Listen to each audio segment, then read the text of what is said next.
私もいっちゃんが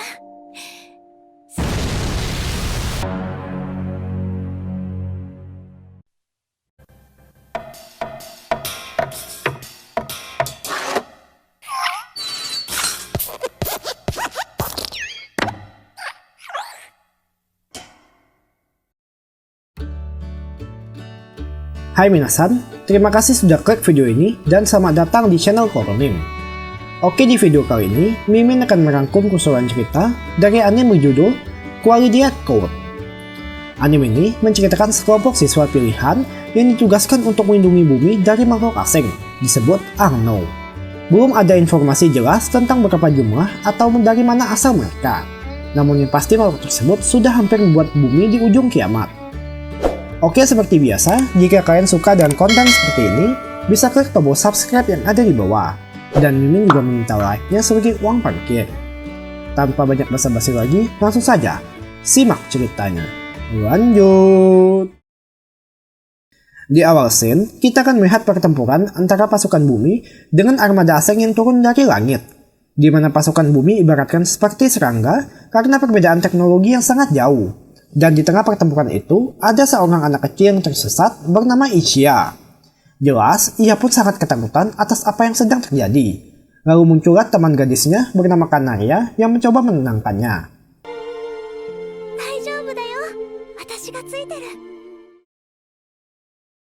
Kemudian, scene berpindah beberapa tahun ke depan, di mana sekarang Ichiya sudah tumbuh besar, serta ia juga memiliki kekuatan untuk mengendalikan gravitasi. Dengan kekuatan itu, ia mampu terbang serta menghindari semua serangan Arno. Bahkan ia juga bisa membuat lubang cacing yang dengan sekejap langsung menghisap habis semua musuhnya. Lalu setelah pertarungan singkat itu usai, datanglah Kanaria yang langsung menceramahinya untuk tak maju seorang diri.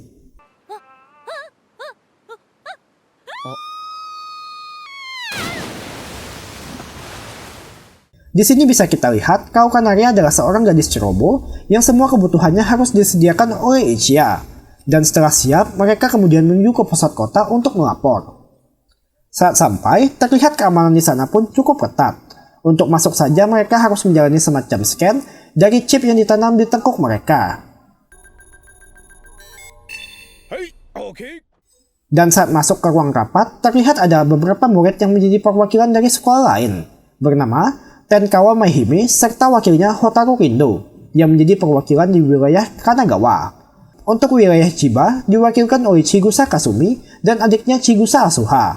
Dan ternyata untuk wilayah Tokyo diwakilkan oleh Ichiya beserta Kanaria. Singkat cerita, setelah rapat usai, terlihat kalau Ichiya bersama Kanaria sedang bersantai di tengah taman. Di sana, Ichiya pun menceritakan kalau ia selalu bermimpi tentang masa lalu saat bumi mengalami kehancuran. Namun sekarang ia yakin kalau manusia pasti dapat bangkit kembali.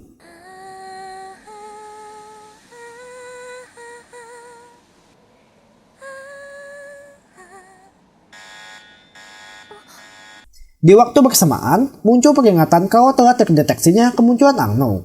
Yang lalu Ichiya bersama Kanaria pun langsung bergegas pergi. Tapi saat sampai, rupanya mereka sudah didahului oleh kelompok Kanagawa dan Chiba. Sebagai peringkat 1, tentu kekuatan Maihime di atas murid lain, yang dengan sekali tebas saja, Arno berukuran besar langsung kalah, sedangkan untuk kekuatan Kanaria sendiri adalah penguatan. Yang dengan penyanyiannya langsung meningkatkan kekuatan semua orang di medan tempur. Akibatnya, karena terlalu banyak murid yang ikut berpartisipasi, terjadi perebutan poin. Ada yang saling berselisih, ada yang saling menyalahkan, bahkan ada yang saling menembak satu sama lain, khususnya Ichiya dengan Kasumi. Alhasil demi mengakhiri perselisihan, Maihime pun serius dan buat semua murid lain langsung bergegas pergi. Yang dengan sekali tebas saja langsung bantai semua Arno, bahkan sampai menghancurkan jembatan penghubung kota sendiri.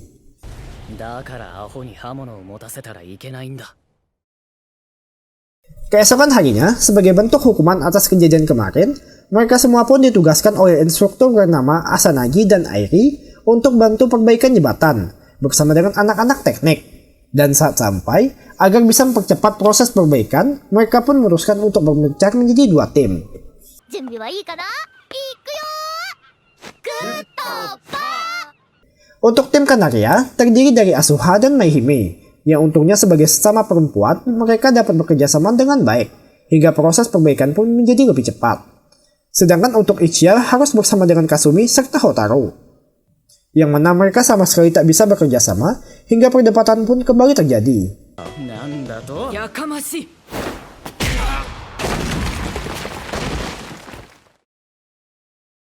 Saat jam istirahat, mereka semua pun sudah disajikan makanan yang telah disiapkan oleh murid-murid dari Kanagawa, dan salah satu siswinya bernama Yaigaki Aoi.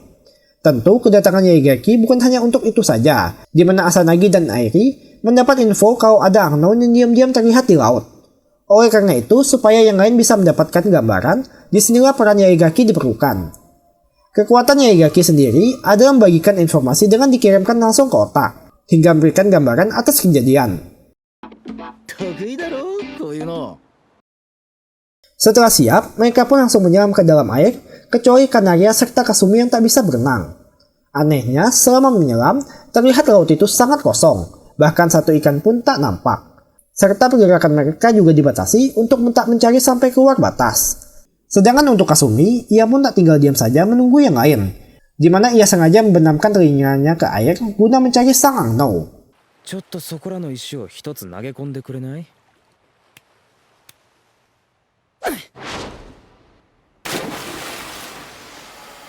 Kemampuan Kasumi rupanya adalah memanfaatkan gema seperti gelombang sonar, yang dengan begitu ia dapat langsung memetakan kondisi laut serta menentukan posisi teman-teman lain, bahkan dapat dengan mudah mengetahui lokasi sang unknown.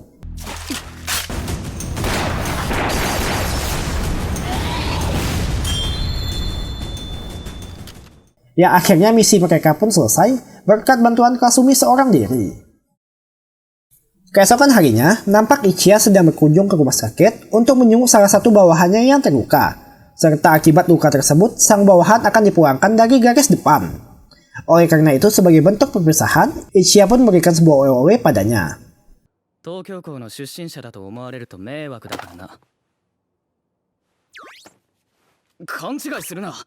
Di sisi lain, tim Tokyo yang ditugaskan berpatroli hari ini tampak damai seperti biasa.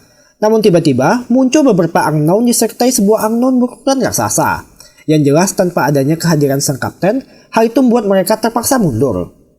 Alhasil, berita hilangnya Ichiya dari medan tempur langsung buat dirinya diomeli oleh tim lain karena dinilai tak kompeten atas timnya sendiri. Oleh karena itu, demi mengembalikan nama baiknya, malam harinya Ichiya pun diam-diam mengambil data tentang lawan, lalu mulai mempelajarinya. Sedangkan untuk Kanaria, ia sedang bersama dengan tim patroli demi mengetahui rincian kejadian, yang kebetulan mereka berkumpul di rumah sakit dan bertemu dengan rekan yang dijumpai Ichiya pagi tadi. Lalu setelah dijelaskan situasinya, Kanaria pun mengerti yang lalu langsung bergegas pergi. Tapi saat sampai, terlihat kamar Ichiya sudah kosong, karena ia pergi seorang diri untuk melawan sang unknown. Tanpa pikir panjang, Ichiya pun langsung menggunakan kekuatannya untuk memancing musuhnya itu keluar. Dan benar saja, lawan yang dicarinya pun tiba-tiba muncul. Namun, sebagai perwakilan wilayah Tokyo, sekaligus pemegang peringkat 4, jumlah sebanyak itu tak menjadi masalah bagi Ichiya, yang justru ia malah jadi semakin bersemangat. Dan saat Kanaria serta yang lain sampai, terlihat pertempuran pun sudah usai.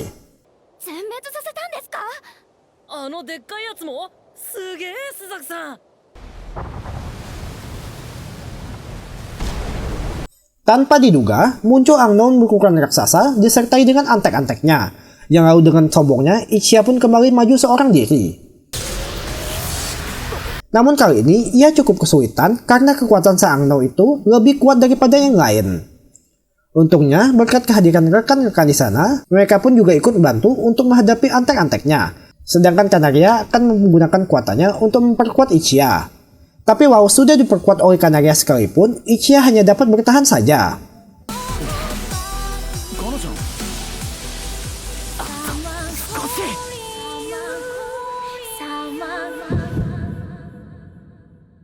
Hingga karena terlalu memaksakan diri, akhirnya Kanaria pun tumbang.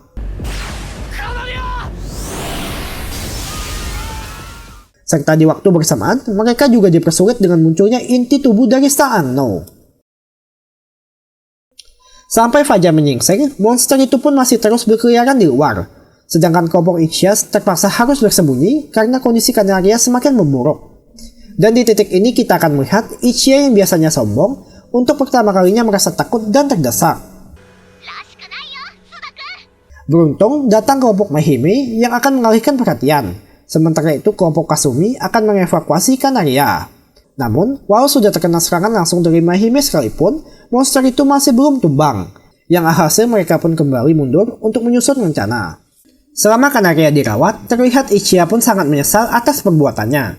Sampai-sampai ia mau mengakui semua ejekan dari Kasumi.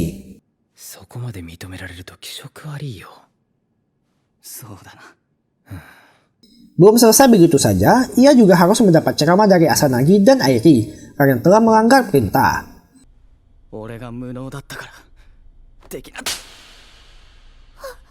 Dan akhirnya Ichiya pun berjanji untuk berubah, serta mau bekerja sama dengan anggota dari wilayah lain. Dengan persiapan dan perencanaan yang lebih matang, keesokan harinya mereka pun kembali melakukan serangan, di mana tugas Ichiya bersama timnya adalah sebagai pengalihan dengan menyerang dari udara. Sedangkan untuk Kasumi serta anggotanya adalah untuk menghentikan pergerakan lawan. Dan yang terakhir untuk tim Maihime akan melakukan serangan kejutan dengan muncul langsung tepat di hadapan lawannya. Tapi walaupun serangan mereka berhasil, dengan cepat sang Arno langsung pergi menjauh.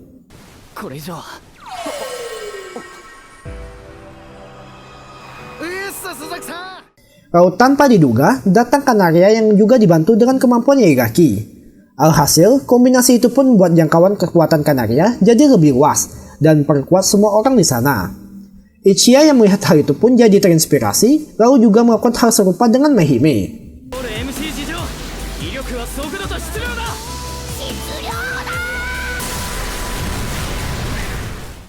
Hingga akhirnya berkat kerjasama mereka semua, sang Angnon pun berhasil dikalahkan.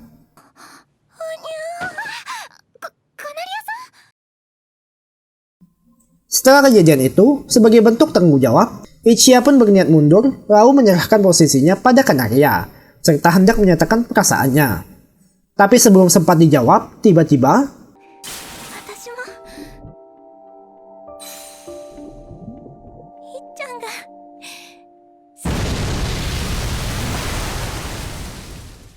yang jelas hal itu pun langsung membuat Ichiya jadi sangat syok.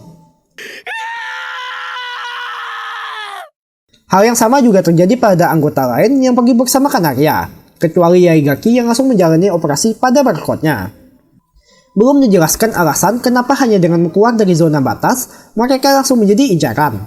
Namun yang pasti langsung diadakan rapat darurat, dan Maihime ditunjuk untuk memimpin wilayah Tokyo, sementara Kasumi ditugaskan menjaga perbatasan. Di sisi lain, terlihat para anggota Tokyo sedang murung karena kehilangan sosok penting bagi mereka. Lalu datang Maihime beserta Hotaru untuk mengalihkan semangat mereka. Pertama-tama, ia pun mengeluarkan peraturan baru demi mengganti suasana. Kemudian pergi mengunjungi Ichiya untuk memujuknya supaya kembali.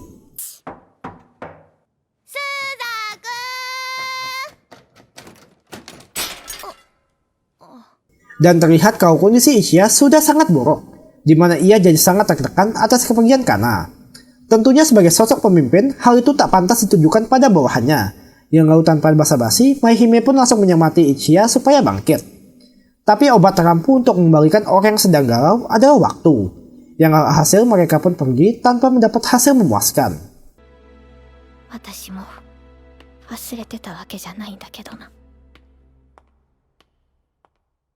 Dan setelah kepergian Maihime, datang Kasumi yang langsung menyeretnya keluar. Ia sengaja menempatkan Ichiya di perbatasan sebagai melihat anggota lain bertempur, guna membangkitkan semangat juangnya. Namun Ichiya nampak sama sekali tak merespon, bahkan saat mendapat serangan ia hanya diam saja. Sedangkan di dalam kota, Maihime yang sedang mempersiapkan formasi untuk menyusul ke garis depan, malah dikejutkan dengan serangan Arno yang tiba-tiba muncul dari dalam kota. Serta di waktu itu juga terlihat chip dari para murid seperti terscan otomatis. Sementara itu untuk Hotaru, ia sedang pergi bersama Yaigaki ke zona terlarang demi menyelidiki penyebab kenapa tiba-tiba muncul Arno di dalam kota.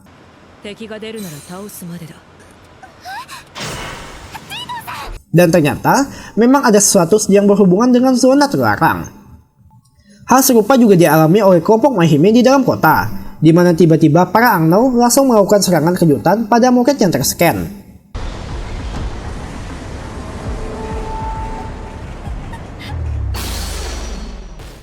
Awalnya, dengan kehadiran si peringkat 1, hal itu membuat situasi kembali kondusif. Namun karena jumlah musuh yang tak kunjung habis, akhirnya Maihime pun cukup terdesak lalu memutuskan bagi semua murid di sana supaya mengungsi, sementara ia akan menahan musuh seorang diri. Di sini bisa kita lihat perjuangan Maihime yang walau seorang diri, ia tak gentar menghadapi musuh yang tak terhitung jumlahnya.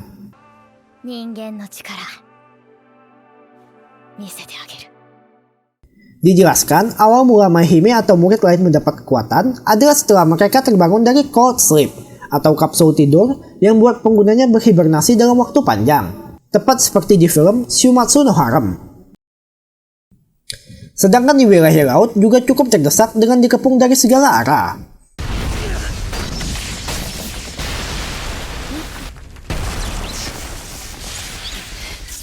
Yang akhirnya Ichiya dengan emosi yang menggebu-gebu pun bangkit untuk melawan musuh.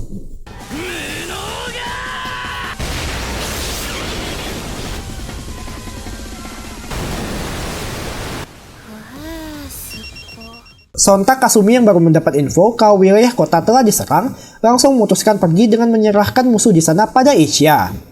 Selama dalam perjalanan, mereka pun sempat dicegat oleh beberapa musuh. Tapi hal tersebut tak menjadi masalah bagi Asuha yang punya kemampuan peluru es dan api. Namun sial, penghubung motornya harus tertembak yang buat Kasumi pun jadi tertinggal.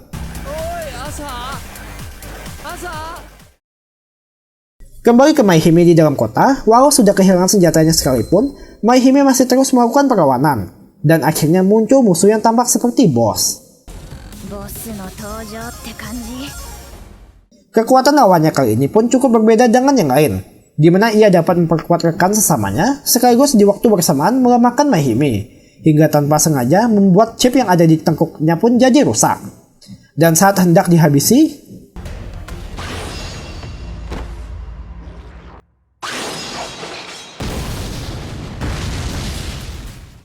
beruntungnya datang Hotaru di waktu yang tepat. Oke, dari sini kita flashback saat Kasumi tertinggal, di mana tanpa diduga datang Hotaru bersama Yaegaki yang kemudian membawanya. Namun karena dirasa sudah terlambat untuk kembali, Kasumi pun menggunakan jalan pintas dengan memanfaatkan adiknya yang sudah sampai. Ia akan berperan sebagai mata untuk membidik jalur yang harus dibuka oleh Asuha, lalu Hotaru akan melesat pergi. Dengan kedatangan Hotaru, ia pun langsung bantai banyak musuh di sana. Karena kemampuan Hotaru sendiri adalah memungkinkan ia dapat membebas semua selama masih dalam pengkhianatannya. Serta di waktu bersamaan, perisai kota mulai aktif yang membuat para Unknown pun akhirnya mundur. Hotaru yang melihat hal itu pun berniat membantai habis semua lawannya. Namun ia ditahan oleh Maihime yang kemudian merusak chipnya.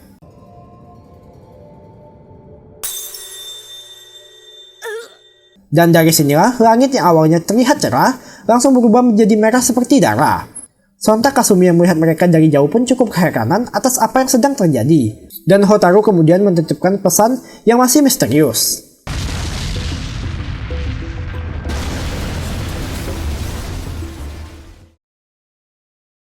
Atas insiden tersebut jatuh banyak korban jiwa dan salah satunya adalah pemimpin wilayah Kanagawa beserta wakilnya yang saat ini statusnya masih menghilang. Oleh karena itu, demi menjaga aset tempur, salah satu pimpinan lalu berusaha membujuk Asuha yang seorang peringkat 2 untuk pindah ke bagian dalam.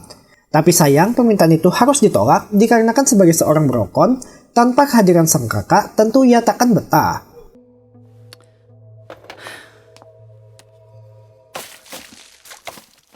Sedangkan kakaknya sendiri ditugaskan bersama Yaegaki untuk memantau area perbaikan. Namun ia malah diejek oleh bawahannya sendiri karena dikira berpacaran dengan Yaegaki.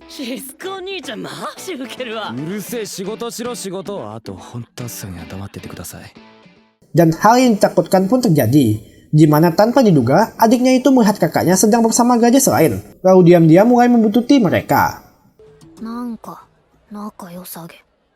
Saat sore, akhirnya tugas pemantauan pun selesai. Yang di waktu bersamaan, mereka bertemu dengan Asanagi, Airi serta salah satu pimpinan. Dan karena masih belum menyerah untuk membuat Asuha pindah ke bagian dalam, pimpinan itu pun memberikan alamat rumahnya untuk mengajak Kasumi bicara.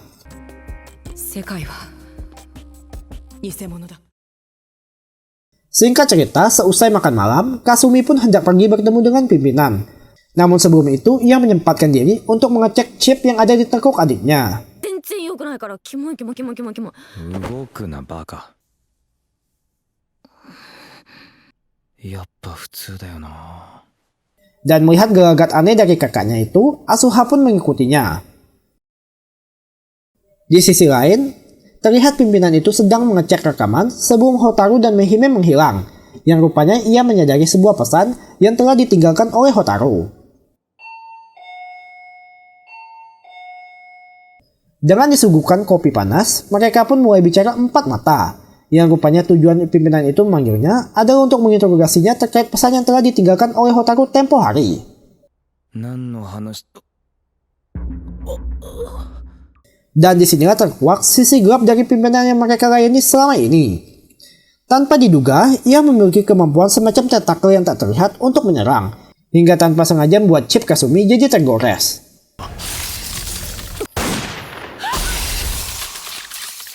Untungnya, datang Asuha di waktu yang tepat dan berhasil menyelamatkan kakaknya itu, serta mereka juga membakar rumah pimpinan untuk menghilangkan jejak. Setelah beberapa saat berlalu, akhirnya luka di mata Kasumi pun sembuh, dan saat buka mata, di sini ia mulai melihat keanehan. Oi. Nandayo. Kore. Mata kirinya nampak menampilkan sesuatu yang normal, namun jika mata kanannya dibuka, ia melihat keadaan dunia yang sangat berbalik. Tentu hal tersebut membuat Kasumi bingung mana realita yang sebenarnya. Oleh karena itu, demi mendapat kebenaran, ia pun berniat pergi sementara guna melakukan penyelidikan. Sementara untuk Asuha yang belum mengerti, diminta agar bersikap seperti biasa. 後のことは任せた。何かあったら連絡する。お前も気をつけろよ。ちょっと。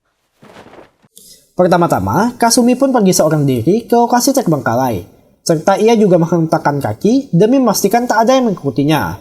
Lalu mulai melakukan pencarian dan tanpa sengaja menemukan beberapa dokumen rahasia yang ketika dibaca ternyata berisi masa lalu bumi. Kemudian, scene beralih pada Ichiya yang masih galau. Dengan kepergian Kanaria, ia pun nampak seperti kehilangan semangat hidup. Dan dari belakang lalu muncul Asuha yang mintanya agar mau bekerja sama membantu pertahanan kota. Tentu, Ichiya pun langsung menolak permintaan itu, yang di saat bersamaan alarm peringatan serangan kembali berbunyi. あんたのこと本当のヒーローって言ってた。そう信じてるって。 Setelah diperiksa di pusat komando, ternyata jumlah musuh kali ini sangat banyak. Jelas situasi itu pun langsung membuat kepanikan karena mereka telah kehilangan beberapa sosok pemimpin. まったく。 Dan beruntung, berkat ocehan Asuha tadi, Ichiya pun mulai tergerak lalu mengambil alih komando. Asuha bersama beberapa murid berkemampuan tempur ditugaskan membantu garis depan melawan seorang musuh berjenis baru, yang mana kemampuan lawannya kali ini juga berbeda dari sebelumnya. Bahkan belum sempat dikalahkan, muncul satu lagi musuh berjenis baru. Alhasil, Asuha pun mulai terdesak sampai-sampai musuh berhasil merusak chip dan membuat kesadarannya pun mulai pudar.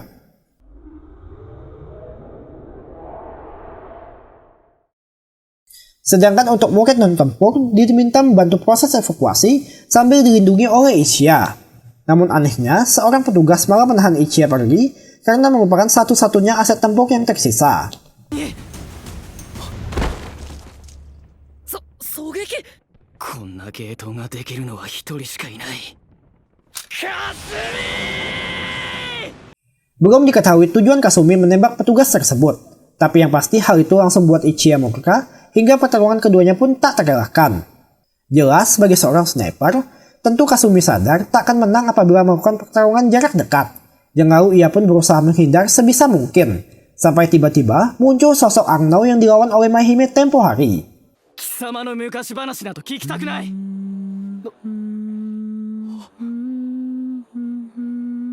Di sini, Kasumi pun mulai menyanyikan lagu kenangan yang hanya diketahui oleh Ichiya serta Kanaria. ああ、眠り姫、お前の世界を見ろよ。 Yang akhirnya lagu itu berhasil menyentuh hati Ichiya.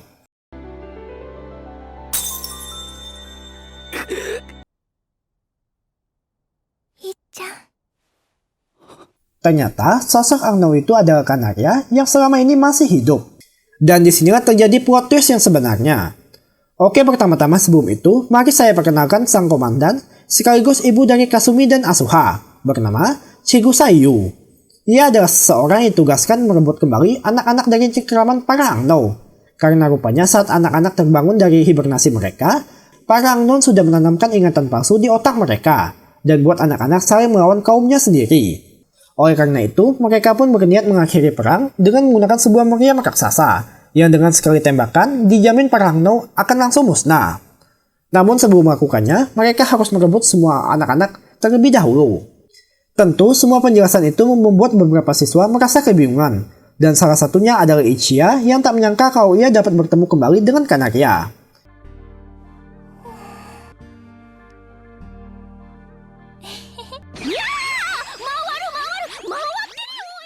Selain itu ada juga yang tak bisa menerima kenyataan, yakni Yaegaki, karena ia sudah menganggap Airi sebagai ibunya sendiri.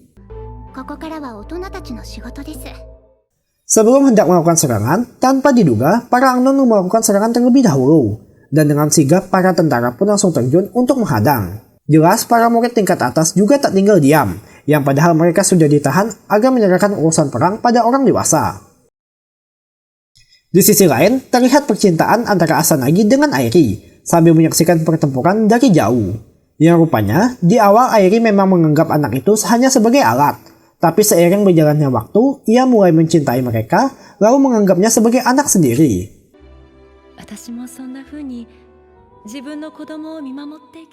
Dan ternyata sosok Airi adalah pemimpin para Angno, sekaligus berperan sebagai penghubung lubang dimensi dengan bumi. Yang artinya jika Airi lenyap, maka semua kekacauan ini akan berakhir. Saat fajar menyingsing, karena musuh terus berdatangan, para peringkat atas pun kembali melakukan serangan, di mana mereka akan diam-diam menyelinap sembari para murid lain bertempur di garis depan. Namun karena masih ada anak-anak yang belum sadarkan diri, mereka kemudian memutuskan berpencar menjadi dua tim. Tim Ichiya beranggotakan Kasumi, Kanaria, Asuha, dan Yaegaki ditugaskan untuk menghancurkan gerbang dimensi. Tapi saat sampai di pintu masuk, mereka sudah ditunggu oleh Asanagi.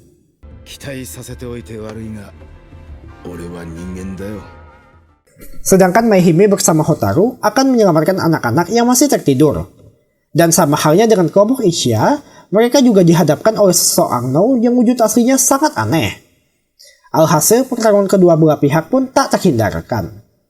Kembali ke kelompok Ichiya, jelas mereka sangat terkejut karena tak pernah menyangka kalau seorang manusia mau bekerja sama dengan Angno. Dan ternyata alasan Asanagi melakukan hal tersebut adalah karena dulu ia adalah manusia pertama yang memiliki kemampuan super, yakni dapat melihat isi hati manusia. Dan karena hal itu pula membuatnya takut untuk bersama dengan orang lain. Hingga entah kebetulan atau takdir, ia bertemu dengan Airi yang walau wujudnya menyeramkan, tapi sosok yang dilihatnya adalah seorang wanita cantik. Setelah diminta minggir namun tak mau, tak ada pilihan lain bagi Ichiya dan kawan-kawan untuk bertarung.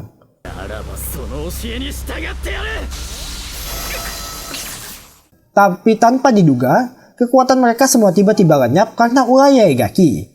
Ia tak sanggup untuk melawan seseorang yang sudah dianggap keluarganya sendiri, bahkan sampai rela memihak pada Angno. Dan agar tak terlibat dalam pertarungan, Asanagi lalu memintanya pergi bersembunyi, yang kemudian ia dikejar oleh Asuha bersama Kanaria. Sementara Ichiya bersama Kasumi akan melawan Asanagi. Tapi jelas, tanpa adanya kekuatan, Ichiya bersama Kasumi hanya siswa biasa, yang harus melawan seorang Asanagi dengan tubuhnya yang telah dimodifikasi. Hal yang sama juga berlaku pada kelompok Maihime dan Hotaru, di mana karena juga tak bisa menggunakan kekuatannya, mereka pun jadi terdesak, sampai-sampai membuat lengan Hotaru jadi terluka parah. Sedangkan Asuha yang mengejar Yaegaki akhirnya dapat terkejar. Namun walau terlihat lemah, rupanya Yaegaki adalah mantan kaki tangan Maihime, yang mana dengan menggunakan kekuatannya memungkinkan ia dapat membaca pergerakan lawan dan buat Asuha jadi terdesak. Sementara Kanaria malah tersesat dan menemukan jalan terdekat ke puncak gerbang. Tapi walau tanpa kekuatan sekalipun, suara nyanyian Kanaria masih terdengar ke teman-teman lain, bahkan sampai ke telinga Asuha yang akhirnya mendapat celah dan berhasil membuat Yaegaki tak sadarkan diri.